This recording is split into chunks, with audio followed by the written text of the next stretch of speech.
हल्ली कुत्र्याने किंवा कुत्र्यांच्या गटाने लोकांवर हल्ला केल्याच्या घटना समोर येत आहे। आता पालघरमध्ये अशाच कुत्र्यांची दहशत वाढल्याचे दिसत आहे। पालघर जिल्ह्यातील डहाणू येथे एका सोसायटीत मोकाट कुत्र्याने वृद्ध महिलेसह अन्य एका महिलेवर जीवघेणा हल्ला केल्याची घटना घडल्याची बातमी समोर आली आहे।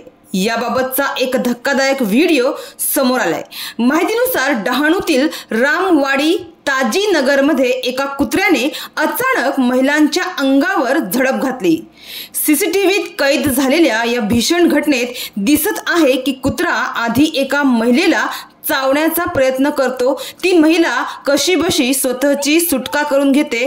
त्याच वेळी तो कुत्रा तिथे उपस्थित दुसऱ्या एका वृद्ध महिलेवर हल्ला करतो। यावेळी ती महिला जमिनीवर खाली पडते। यामध्ये खाली पडलेल्या वंदना लोहार नावाची वृद्ध महिला गंभीर जखमी झाली आहे। मात्र आता डहाणू नगर परिषदेने भटक्या कुत्र्यांवर तातडीने कारवाई करण्याची मागणी स्थानिक नागरिक करीत आहे।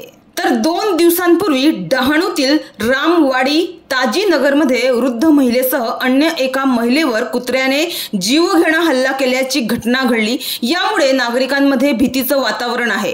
तर नगर परिषदेकडून तातडीने उपाययोजना व्हाव्यात आणि कुटुंबियांनी लहान मुलांची तसेच वृद्धांनी विशेष आपली काळजी घ्यावी आणि सरकारी रुग्णालयांमध्ये लागणाऱ्या इंजेक्शनची उपलब्धता ठेवावी अशी मागणी येथील ग्रामस्थ असलेल्या उज्ज्वला डामसे यांनी केली आहे।